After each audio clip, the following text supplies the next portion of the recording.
కేసులు లేవు. సిఏ బాగా వేధిస్తూ ఉన్నాడు. నేను 4-3 సార్లు తీసుకొచ్చాను అతన్ని. ఇప్పుడు కూడా కేసు కట్టలేదు. మీకు తెలియదేం కాదు. 2019లో తమరికి సపోర్ట్ చేశాను, మొన్న కూటమికి చేశాను. వాళ్ళు ఇంతవరకు స్పందించకపోవడం కూడా అత్యంత దారుణం. అసలు అది నా బిడ్డ బలవన్మరణానికి పాల్పడటానికి సిఐ నాగరాజు ఆయన సిబ్బంది ప్రధాన కారణం.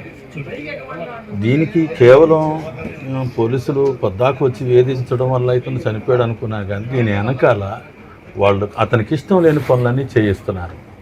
ఇది రౌడీ షీటర్స్ని పట్టుకురమ్మని, వాళ్ళ అడ్రస్లు ఇవ్వమని, ఇంకా రకరకాలుగా వాళ్ళ సొంత ప్రయోజనాలకు ఇష్టం వచ్చినట్టు వాడుకున్నారు. బూట్ షూ అక్కడ వేసి నువ్వు మాదిగొడియే కదా, నీకు కులవృత్తి ఉంది కదా, బూట్లు పాలిష్ చేయమని చెప్పటం, ఇదంతా వాళ్ళ సర్కిలే చెప్పారు నాకు.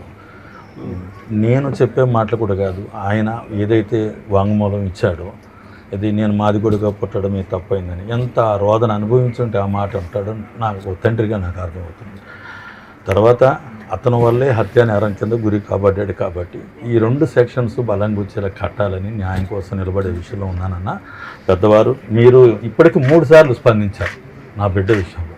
మీరు సాయికృష్ణ దగ్గరికి వెళ్ళినప్పుడు మాట్లాడారు, నిన్న కూడా బాగా మాట్లాడారని. మీరు నా బిడ్డకి న్యాయం చేస్తారని ఒక నమ్మకం ఉంది.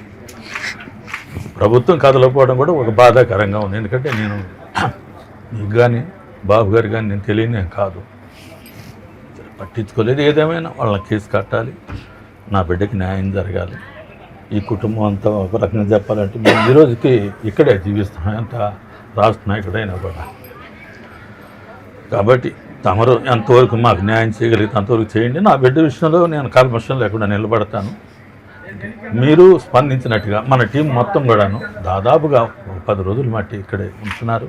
వైఎస్ఆర్సీపీ నాన్నగారు హయాంలో మేము ఆర్ట్ కాలేజీలో పెద్ద మీటింగ్ పెట్టాం, కేసు బాబు. తర్వాత మేము ఇప్పటికి కూడా మీరంటే మాకు గౌరవమే.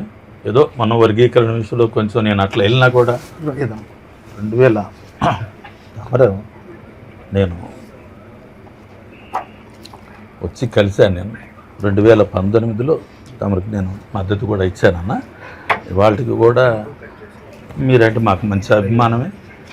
అదే వర్గీకరణ విషయంలో కొంచెం మేము అట్లా వెళ్ళాం. ఏదేమైనా మేమంతా పేదరికంలో వాళ్ళకి ఇక్కడే జీవిస్తున్నాం, కాలవగడ. మేము డబ్బులకి కక్కుర్తి పాడలేదు. నా బిడ్డ కూడా అంటారు కానీ ఏదో తెలియని టైంలో పెట్టారు. 8 ఏళ్ళుగా అలాంటివి లేవు. పోలీసులు దీని వెనకాల పెద్ద పెద్దోళ్ళు ఉన్నారనేది నాకు అర్థమైంది. వాటిని దాటి మాట్లాడగలిగే శక్తి మీకు మాత్రమే ఉంది. మే 21న జరిగింది.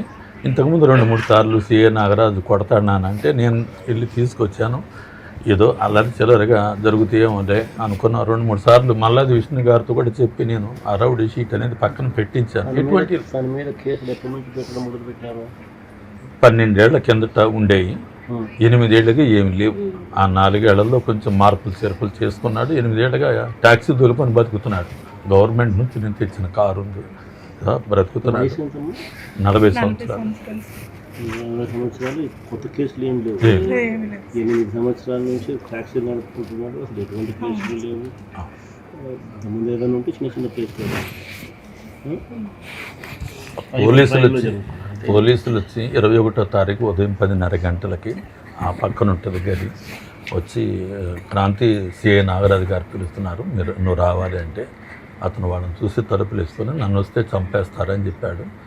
నువ్వు వచ్చినా రాకపోయినా జరిగేది అది అని చెప్పేసి చాలా బలంగా వాళ్ళు చెప్పడంతో అతను పురుగుల మందు తెచ్చుకొని గుడికలు తెచ్చుకొని తాగాడు. తల్లి ఏడుస్తుంది, తలుపు తీయనానా అంటే 1 గంట తర్వాత ట్యాక్సీ సొంత ట్యాక్సీ గవర్నమెంట్ స్కీమ్లో తీసుకొని ట్యాక్సీ సొంతంగా నడుపుకుంటాను. ఇప్పుడు అది కూడా లేదు.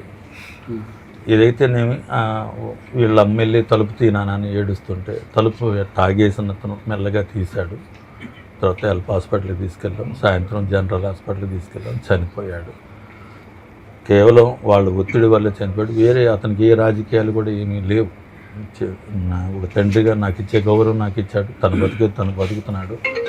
వాళ్ళు ఇష్టం లేని పనులు చేయించడాన్ని తిరస్కరించాడు అతను దాదాపుగా ఏంటంటే రౌడీ షీటర్లను పట్టుకురమ్మంటే ఇతను ఎట్లా పట్టుకొస్తాడు, వాళ్ళ కుటుంబాలతో గొడవలు అవుతాయి కదా, కాబట్టి ఇట్లాంటి వాటికి పోవట్లేదు.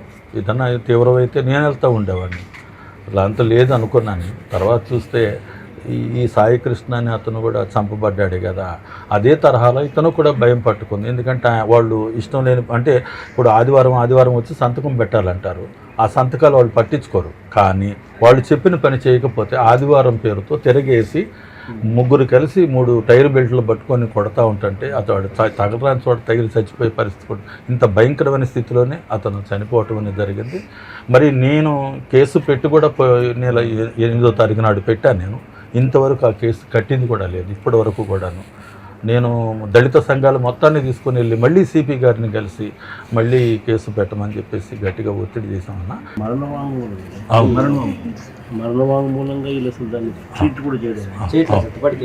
ఏసీపీ కూడా 8వ తారీఖు అందించిన కంప్లైంట్కి ఈ సెంటర్ నార్త్ ఏసీపీ కాబట్టి తీసుకున్నాను సార్. సపరేట్గా దీని మీద అసలు ఎవరు ఏం పట్టించుకోలేదు సార్. నా బిడ్డ 2 మాటలు చెప్పాడన్న, నేను మాదిగ కులంలో పుట్టడమేనా, నేను చేసిన తప్పని తమరినే ఉంటారు.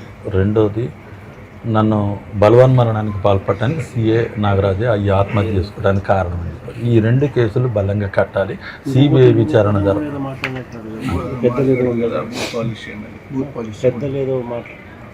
అంటే అతను దీని రికార్డు ఉంది.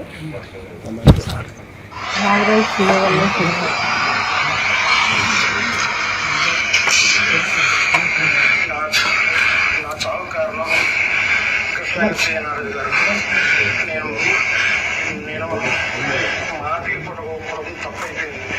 నన్ను వేటాడి ఏడుస్తున్నారు. గత 3 నెలల నన్ను కొడుతూనే ఉన్నారు. నేను ఇంక బతకలేకపోతున్నాను. నా చావు కారణం కృష్ణాచార్య గారు. ఇంక బతకలేను.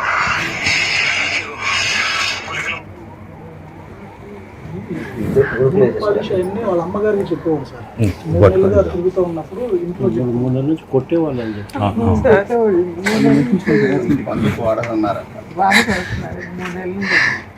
బాత్రూమ్ కడిగేయటం.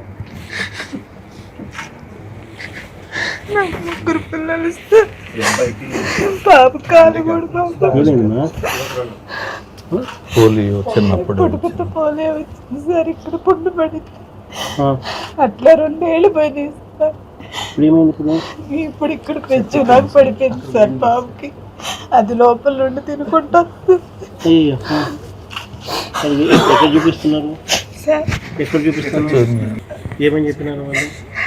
అంటే కొంచెం ఏజ్ అనేది వచ్చాక చేస్తామన్నారు సార్. కాకపోతే ముదిరిపోయింది బాగా, ఏళ్ళన్నీ పోయినాయి, ఏళ్ళు పోయినాయి. ఏమైంది? పుట్టుకలో చిన్న కణితలాగా వచ్చింది సార్. ఇక్కడ వెనక ఈ మీద కణితలాగా వచ్చింది. అది తీసేసాక నరం అనేది ఏంటో లోపల ఇదైపోయింది. పిల్లోడు నడుస్తుంటే ఆ ఏళ్ళు కొట్టుకుపోయి ఇక అట్లా లోపల ఇన్ఫెక్షన్ అవుతా వస్తుంది సార్. ఏ హాస్పిటల్కి వెళ్ళేదాని సొల్యూషన్ తెలియట్లేదు. మన ప్రభుత్వం వచ్చిన తర్వాత ఇది SC ST అట్రాసిటీస్ కేసులు బుక్ చేసి గవర్నమెంట్ తరఫు నుంచి మన పిల్లలకి రావాల్సిన బెనిఫిట్స్ అన్నీ వచ్చేట్లేదు. 5 సెంటర్ స్థలం ఇప్పిస్తాం, 5 ఎకరాల స్థలం హోటల్. SC ST సంబంధించి అట్రాసిటీస్ కింద చనిపోతే ఏ రకమైన చట్టం పరిధిలోకి వచ్చి చట్టం ప్రకారం ఏదైతే బెనిఫిట్స్ ఒక హక్కుగా మీకు రావాల్సింది ఏదైతే ఉన్నాయో అవన్నీ నేను దగ్గరుండి మన అధికారంలోకి వచ్చిన 1 నెలలోనే చేయించేస్తాను. అన్ని దగ్గర నేనే చేపిస్తాను. ఇప్పుడు కూడా ఇవన్నీ కూడా నేను దగ్గర చూస్తాను, ఇవన్నీ కూడా చూస్తాను. అని బాబుకి సమస్య లేకుండా నేను చేసుకుంటాను, నీకు ఇబ్బంది లేకుండా నేను చేసుకుంటాను. నా కొడుకు చాలా న్యాయంగా పోలీసులు వచ్చి తీసుకెళ్ళేది. నా కొడుకు నన్ను తీసి నేను తలుపు తగ్గలేదు. నా కొడుకు మందాయి చనిపోయాడు సార్. పోలీసుల వల్లే నేను చనిపోతున్నాను. నన్ను పిలిచాను, కాంతి రాయి అంటే అమ్మ నేను రానమ్మా, తీసుకెళ్ళని చంపేస్తారు, నన్ను అప్పచెప్పకమ్మని చెప్పి ఏడిచి నా కొడుకు నేను వచ్చేసినాక తీసుకున్నాను తాగి చనిపోయాను. పోలీసులు ఏది బూట్లు తొడవమంటావు, బూట్లు తొడవమంటావు, నువ్వు మాది కూడా కదరా బూట్లు తొడవమంటావు, బాత్రూమ్లు కడిగేయటం అవన్నీ చేపిస్తారని నా కొడుకు నాకు చెప్పి బాధపడతా ఉండేవాడండి. అసలు అటు వెళ్ళిపోయి తెలియడం ఇటు వచ్చి అనిపిస్తే ఎన్ని సంవత్సరాల నుంచి కేసులు లేవు కదా, మరి ఎందుకు పిలిపిస్తాను మీరు? అంటే పాత కేసులు ఏమో ఉన్నాయి అని చెప్పి పిలిపిస్తారు. వాళ్ళ అవసరాలకి వాడుకోవటం కోసమే పిలుస్తారు. గంజాయి అమ్మమంటాము, అది గంజాయి అయ్యి అమ్మమంటాము, ఆయన పనులు చేయమంటాము, పిల్లల్ని చెప్పుకుని చేస్తూ ఉంటారండి. అది భయపడి వెళ్ళకుండా ఉంటాడు, వెళ్ళకపోయి తీసుకెళ్ళటం కొట్టడం.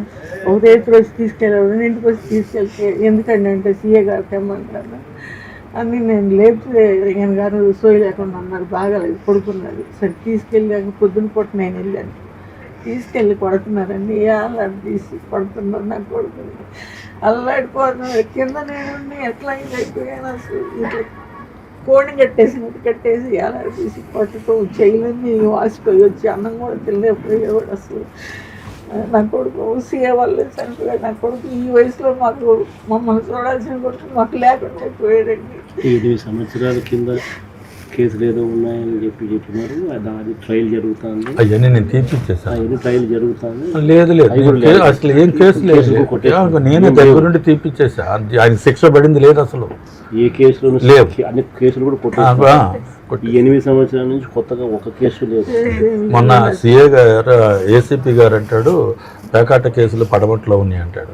అసలు ఇవన్నీ మీరు ఇప్పుడు ఏదో కావాలని తీసుకొచ్చే తప్ప, అంతేగాని అసలు మర్డర్ లాంటి కేసులు కాదు. మీరు వీటిని ఇట్లా చూపించడం కూడా కరెక్ట్ కాదని నేను చెప్పాను. నేను సరే ఏదేమైనా నా వాంగ్మూలం తీసుకున్నారు, బాగా డిలే అవుతూ ఉంది. ఆ బిడ్డకి న్యాయం చేసే విషయంలో మీరు కొనుక్కుంటే ఎంతో కొంత న్యాయం జరుగుద్ది అనేది మాకున్న ఆశన. మీరు అన్నట్లుగా ఎస్సీ ఎస్టీ యాక్ట్ కట్టాలి, వాళ్ళు హత్యానేరం కింద కూడా కట్టాల్సింది. అంటే ఆ రోజు నుంచి ఈ రోజు వరకు ఏమైతే అసలు మనిషి కావట్లేదు. ఆ పిల్లల పరిస్థితి చూస్తే మా జీవితాలు అంతంత మాత్రమే. నేను ఆ ఉద్యమాల్లో తిరుగుతూనే ఉంటాను. పైనుంచి పిలిచేవాళ్ళండి, రాగాంధీ అంటే వెళ్ళనని సంబేస్తారమ్మని చెప్పి నా కొడుకు మాకు లేకుండా అయిపోయాడండి. మమ్మల్ని బతికించాల్సిన కొడుకు లేకుండా అయిపోయాడు. ఒక్కడే కొడుకు, వీళ్ళిద్దరూ నాగరాజు వాళ్ళు చనిపోతున్నారని బాధలు చెప్పాడండి. నాకు పిల్లడు వచ్చి పోలీస్ స్టేషన్ నా కొడుకు చనిపోయాడండి. సీఏ నాగరాజు వాళ్ళు నా కొడుకు చనిపోయాడు. మీరు వచ్చారు, చాలా ఆనందం. మీరు వచ్చి సంతోషపెట్టారు మమ్మల్ని. మీరే మాకు న్యాయం చేయండి. వచ్చారు